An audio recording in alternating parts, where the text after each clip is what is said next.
Good afternoon and welcome to the decision session executive member for economy and strategic planning. Welcome to the meeting. The first item as ever is declarations of interest, and I don't have anything that isn't already on the register of interests.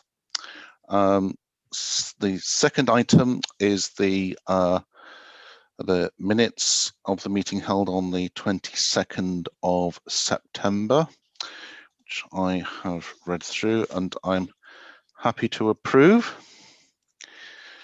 Some point I'm going to have to sign something. Item 3 as public participation.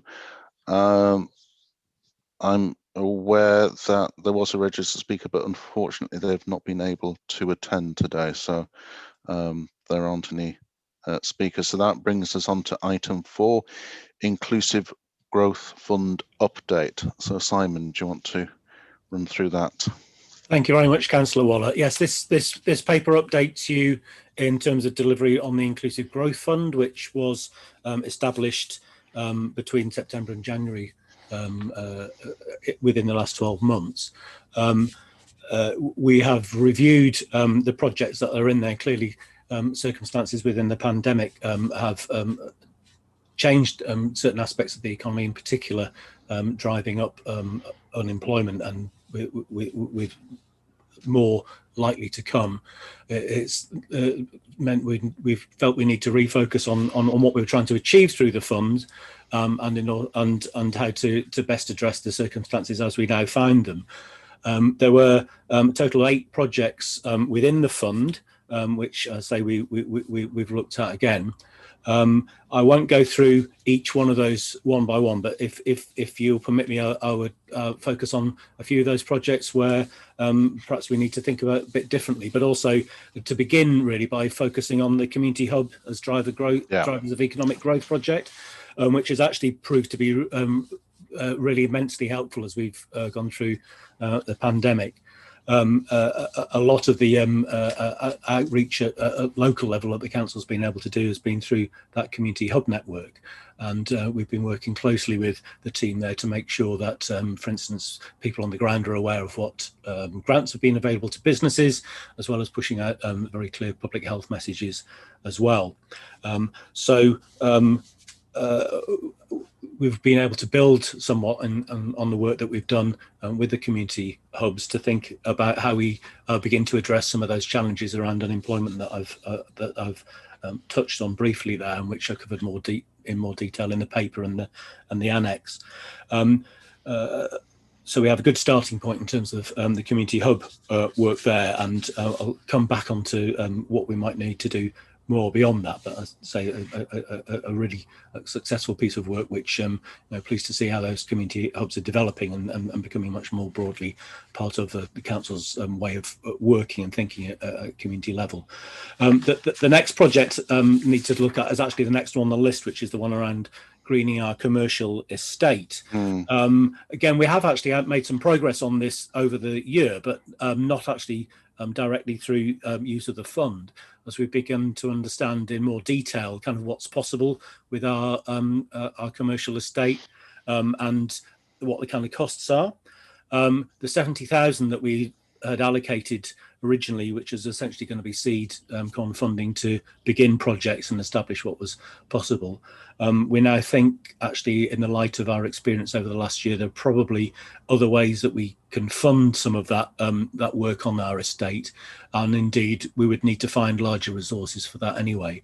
Some of the principles of the projects, I think, remain true, though, which are around thinking of doing some survey work with our tenants, and actually more broadly, I think our experience in delivering the micro grant fund through the pandemic has highlighted the need really to understand much better what those small businesses need, want and feel, and how they're experiencing the economy. So we're proposing to use a small amount of the funding within that pot to do more detailed survey work with recipients of those grants, and also with some of our tenants as well, to think about how they're experiencing the economy at the moment and what more we can do to help. and then I say move on to try and find more substantial resources elsewhere to do that that significant work to actually improve the retail estate and make it more environmentally sustainable. So that 70,000 we feel is probably, if we're looking within the fund for where we might reallocate, that there's potentially £50,000 that we might be able to reallocate elsewhere onto or more onto projects which are pressing in the short term, but also are probably more feasible to actually deliver within the money that we have available there. So moving on down the list, the areas where we think that probably the scope to do some of that reallocation, very clearly the issue of unemployment has become a large one for York. We've seen nearly a tripling of the number of people claiming benefits already, and that's really before the impacts of that we're going through at the moment have come to light. We know there's more to do there. We were originally talking about doing running community job fairs over the next 3 years with York Learning. We've been working very closely with York Learning and indeed with our skills service in the council to review how we support people who have become unemployed.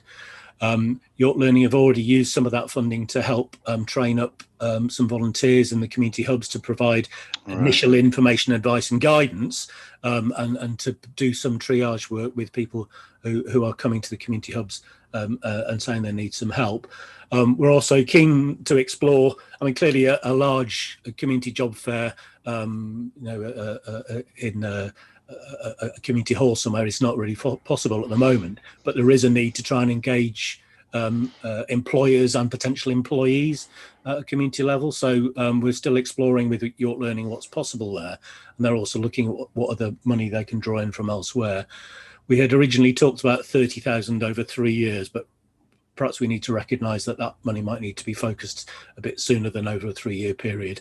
I can't give you the precise detail for what will be delivered within that. It's still being developed, but hopefully you get a sense of where we feel we need to go and what's possible within that. It may well be that we need to make more resourcing as well available to support that unemployment issue. And if we were looking for where one might reallocate some of that 50,000, and that I think that would be certainly my recommendation would be that would be top of the list as far as we're concerned there. The other projects, the Independent Retail Growth Fund, we're already looking at how we can work with traders to support them to come together and do more to get links with their local communities. We'll need to carefully monitor where York is in terms of tiers and what's allowed to be open and things, but we're hoping that we can work with independent traders to help them promote Christmas in their local neighbourhood shops and things, and also looking at supporting Indie York as well, the organisation that's actually done a lot to over the summer in terms of helping and our engagement with independent retailers.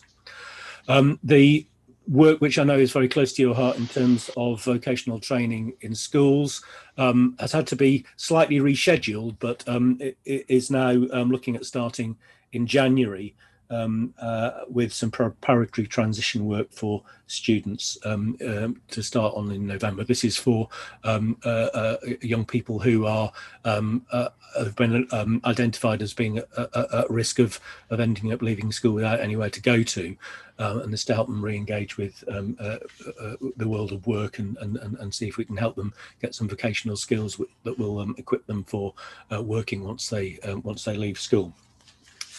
So a quick whistle over, and sorry, one final project around mental health. We had originally identified a project that our colleagues in adult social care were looking to bid into and wanted some match funding for around mental health, wellbeing and employment. Clearly that mental health issue is also one of those things that we need to be thinking very carefully about how we support people in terms of our work at the community hubs, and needs to be part of our triage work with people who are identifying themselves as needing support around employment.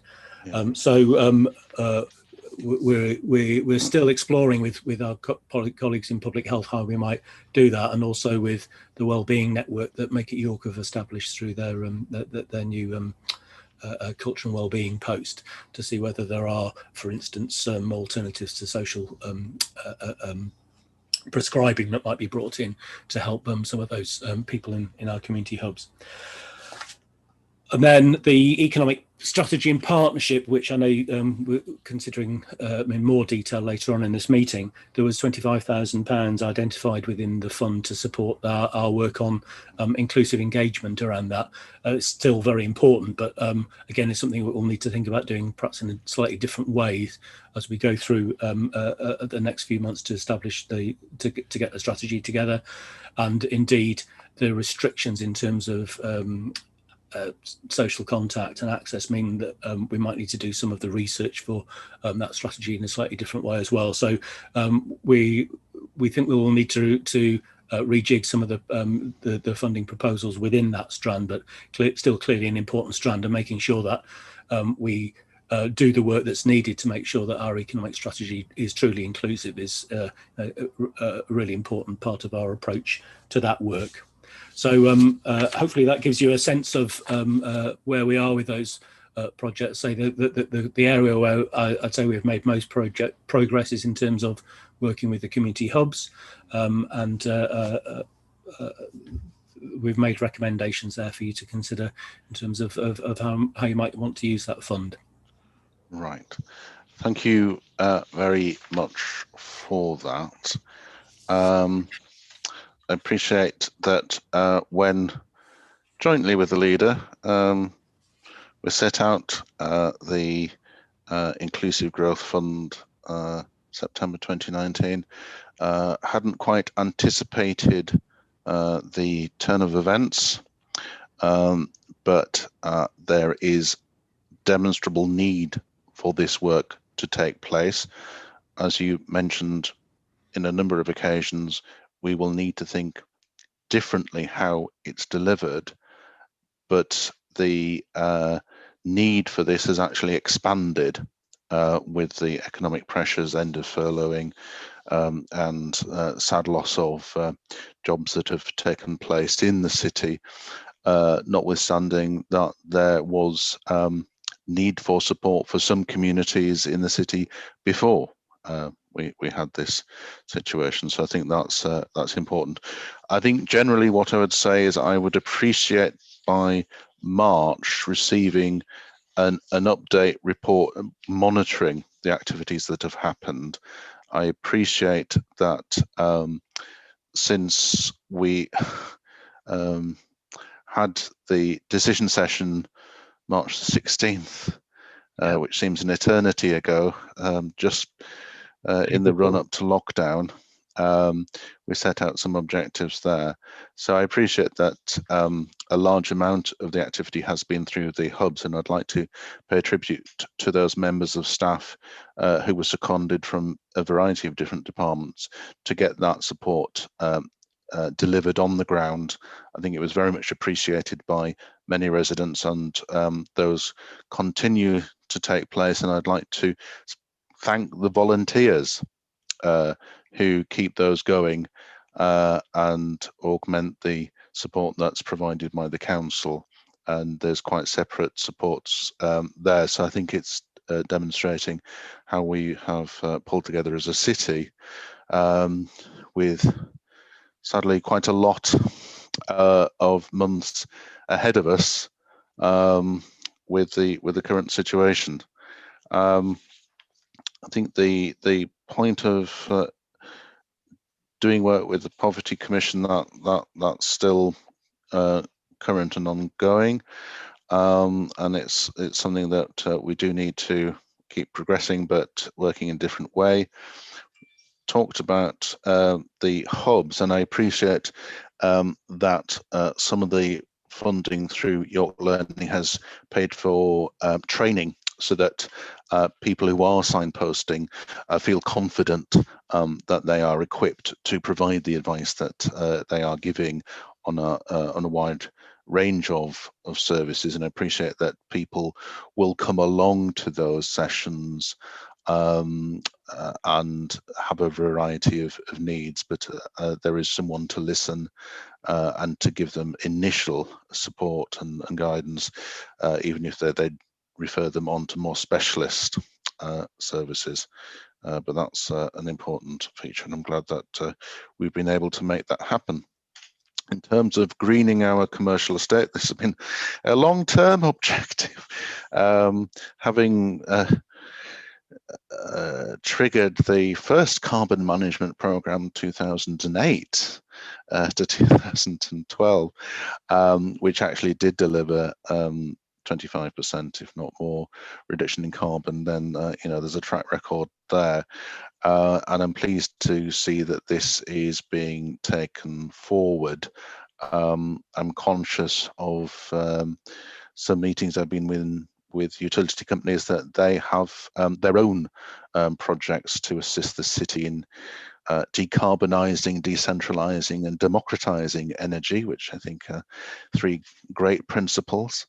And therefore, if we can deliver the same outcomes and more with external funding, then that will certainly enable there to be a liberation of funds for other issues that have become more pressing, particularly support for individuals, employment, and also recognising the importance of the independent shops and businesses sector within the city.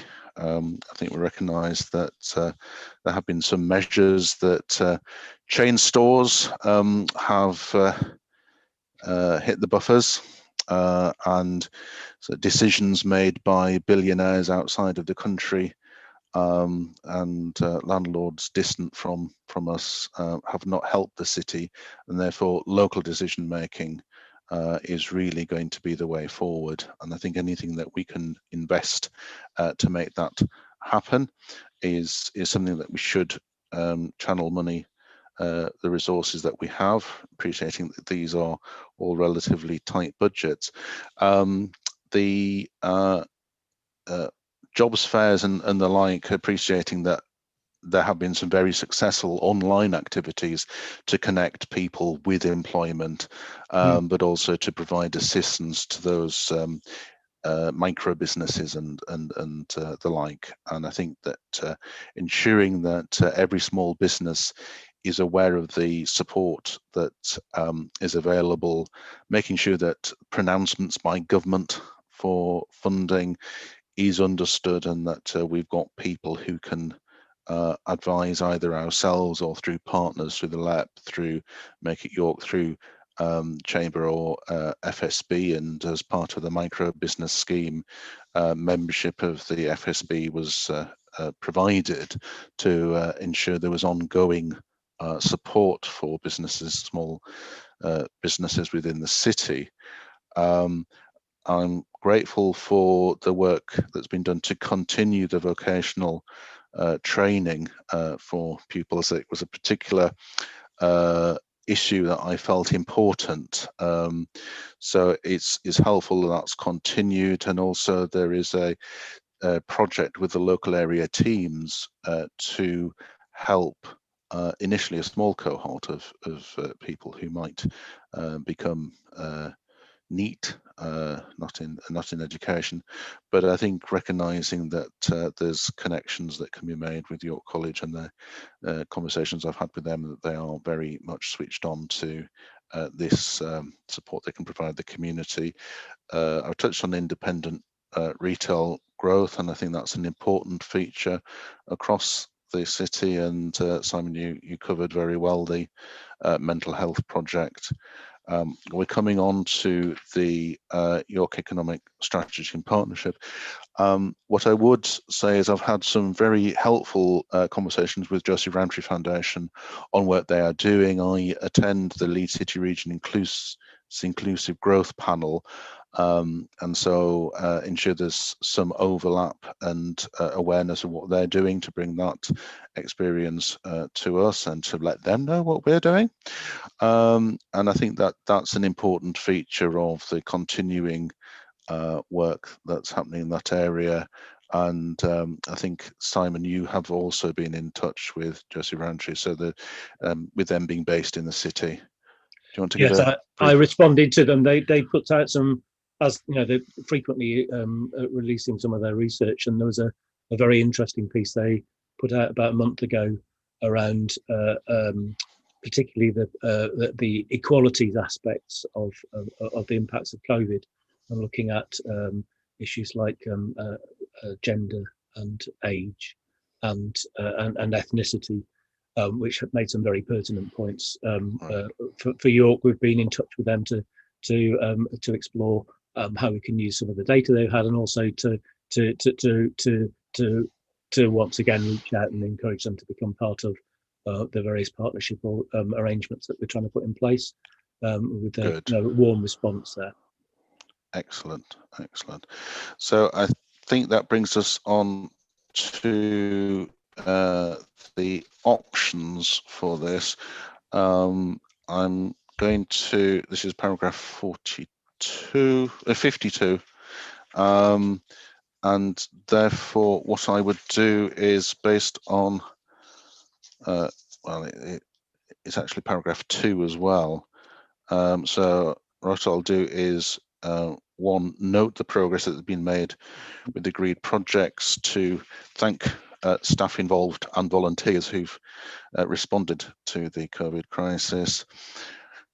And on item 2, to relate to paragraph 52, options for the executive member to consider, to take option C, continue the programme, and to insert where external funding can be brought in to achieve the original objective, to then permit diverting of some of the funding to support the most vulnerable, and to read as the rest of that sentence. So with that adjustment to 52C for recommendation 2.2. Thank you. We'll bring you an update. Oh, sorry. Yes, and yes, an additional option is monitoring report February 2021. That's why I dealt with it first, because I thought it might slip from my mind due to the scale of issues that we're covering there. So I think that would be helpful to get some figures and to demonstrate the achievements of that funding. Okay. That's helpful, and thank you for the graphs relating to the information that we need. So thank you for that, Simon. That concludes item 4, brings us on to item 5. So Tracy, do you want to give a brief update on where we are? Certainly, Councillor Waller. I'm going to ask Alex Dockery, the Economic Growth Manager, to present the report, but just as a précis to that, I think it's both of the items on the agenda for today are actually kind of picking up issues that we had at a certain point in March when we went into lockdown. And I think for me, Mark, just what a different world we're already in. This report is going to present the work that where we're at with the delivery of the development of the economic strategy and the partnerships for the city. But even since we started writing this report, we've gone from 5 alert levels to 3 tiers. We've gone from tier 1 to tier 2, and the position is changing extremely rapidly, and it becomes ever more difficult to keep up with that. But what we can say about our understanding of the impact of tier 2 on the city since we went into into tier 2 on Saturday, having done investigations and intelligence gathering from our businesses, is that it's already had a very notable impact on hospitality industry and retail across the city centre for sure. Even within the first few days, I think everybody's keeping their powder dry to see how that evolves, because there may be a certain kind of cooling factor that the announcement brings with it. But statistics indicating a drop in bookings in hotels and revenue turnover for retailers somewhere around 20 to 25%. The city had been faring pretty well up to this point, and we knew that as we went into the autumn, it was going to slow down. But this coming at this particular time has had a much more profound impact, and I think underlines the particular importance of the change in tiers and the focus that that brings on hospitality close downs, on the economy of York, and particularly on the city centre. It's not on the whole of the economy, but it's the hospitality industry performs a more fundamental part of our economy than it might do in many of the other metropolitan cities that have gone into tier 2 or tier 3. And therefore thinking how we might need to look at tailoring our approach to remedying some of those impacts for those sectors which are particularly influenced by the changes in tier. Thank you for that, Tracy. And before I bring Alex in, I'd just like to add my own comments on that. You know, things are changing all the time. Very conscious that for many businesses, entering tier 2 has, as Tracy mentioned, triggered a downturn in trade, which is they were already at a pared down model of operation, and in fact, indeed, some companies have not yet been able to reopen. Myself and the leader have been lobbying over the summer for those businesses, and to emphasize that York has a distinct economy, that hospitality, retail and leisure are a significant part of employment.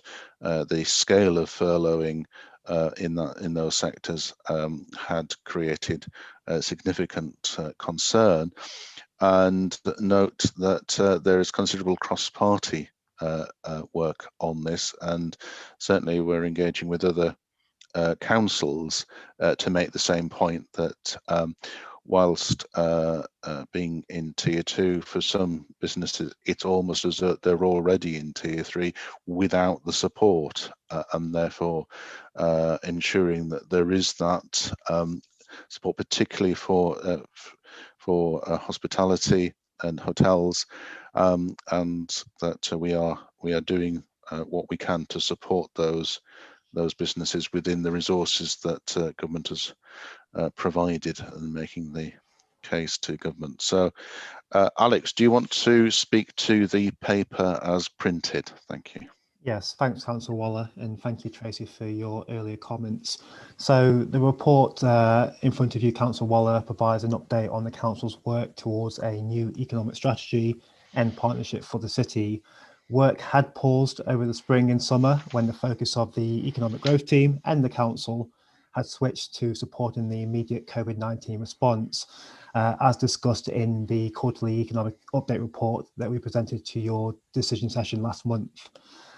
Now, we recognise that as we plan for the future, clearly notwithstanding the impact of further lockdown measures and the resulting economic upheaval, work does need to recommence on the Council's economic strategy for the city. We recognise that the existing economic evidence base that was produced before the pandemic needs to be refreshed and also updated to take account of newly available data and also the impact of COVID-19. Further gap analysis work is required to ensure that our evidence base is both robust, but also responds to the acceleration of socioeconomic trends that we have seen following the pandemic, and several of those we've already touched upon in earlier sentiments. This work will take place between November and January 2021, and we'll be bringing back a revised economic evidence base to a future decision session planned for early in 2021 for your review.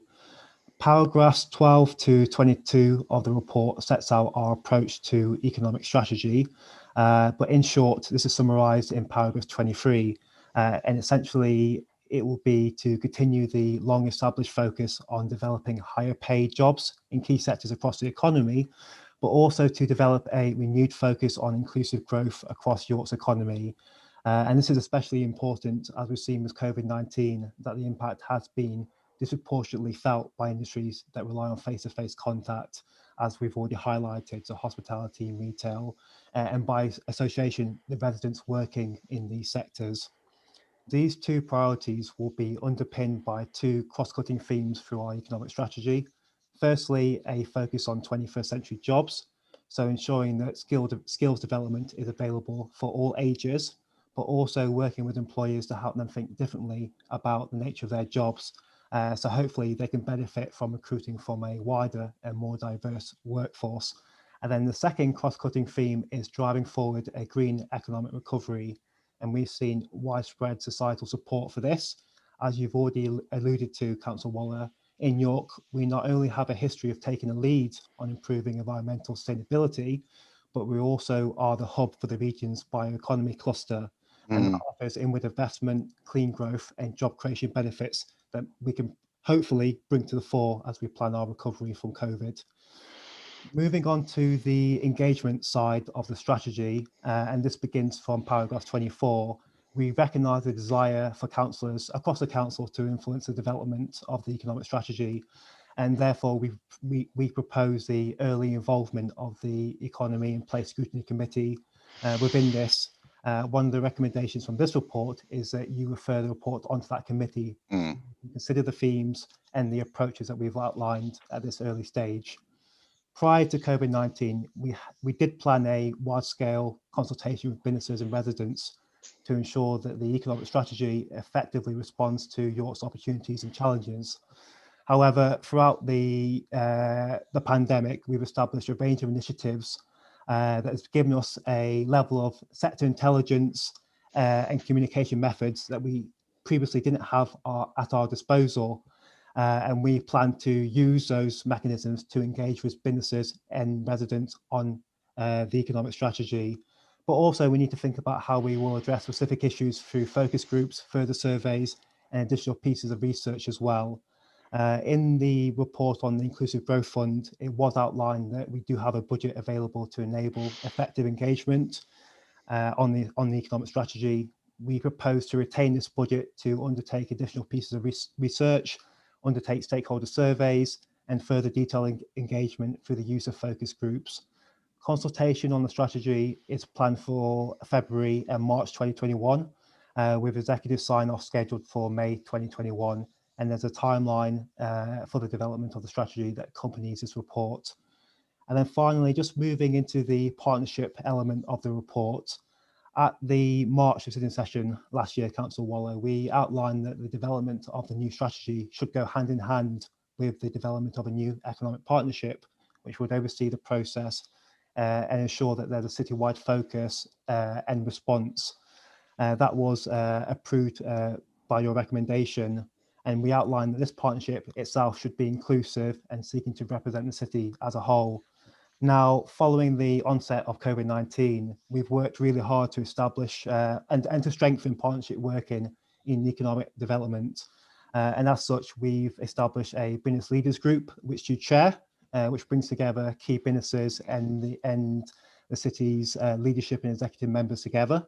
We've also established a city skills and employment board and a task and finish group that will be responsible for developing and implementing the city's adult learning and skills strategy.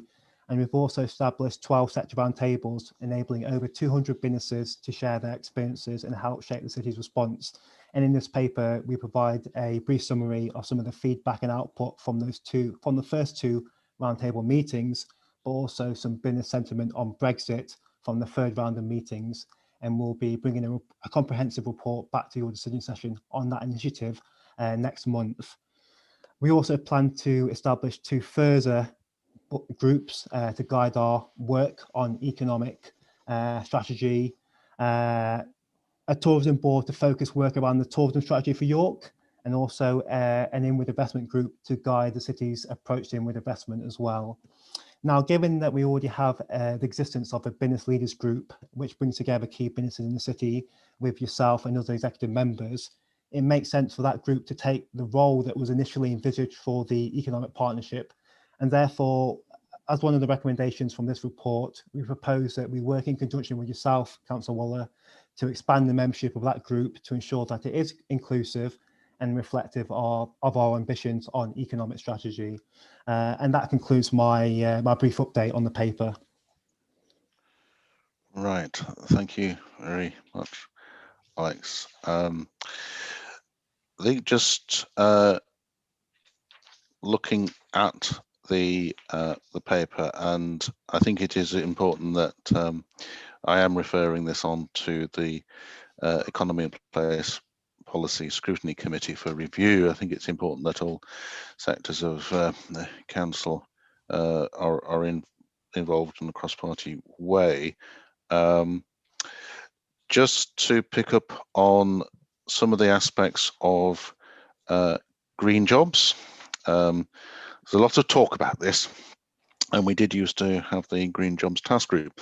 And therefore, what I would like to see is a subsequent report bringing together the work that's being done, the potential for employment within the city. There was an LGA report which had around about 5,000 jobs for the city, and therefore it is important that York gets its fair share of the employment that is being created in this field. And again, there's a number of major companies that are looking at how the decentralization of energy generation can help, and so I would appreciate that early next year if we said March, but if you can do it sooner, then that would be all the better, because I think it's important that we understand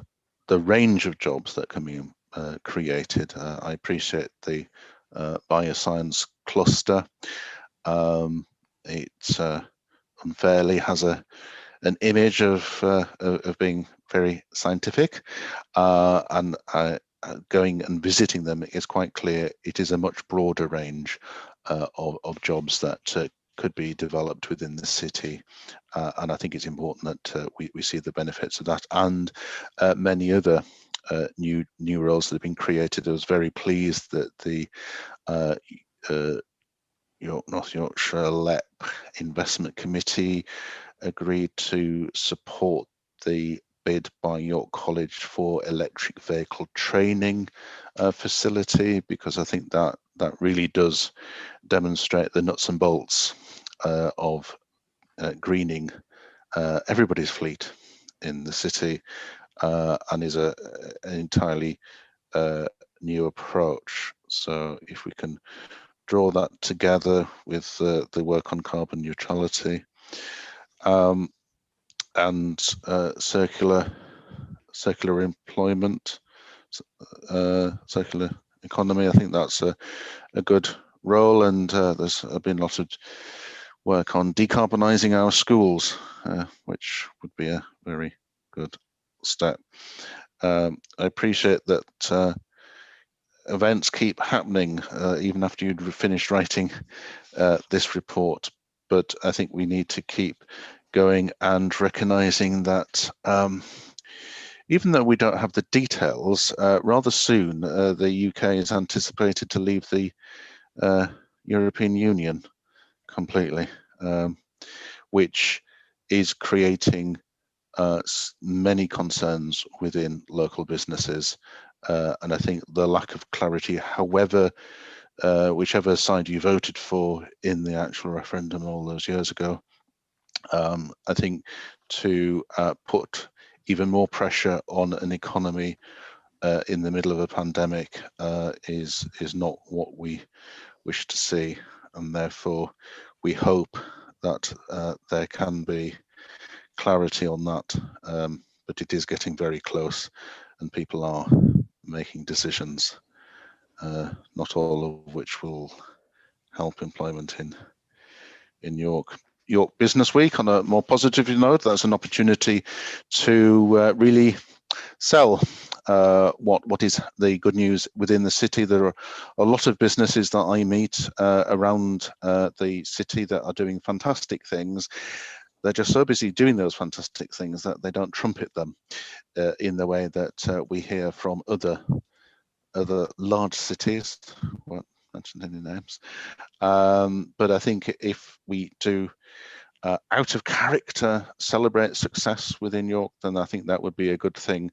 And obviously, like everything else, it's been done in a different way.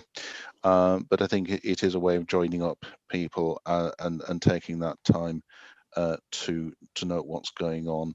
And I think listening to startup businesses, that there are many that even in the midst of what we're experiencing, that they are taking the plunge and creating jobs, and that needs to be supported.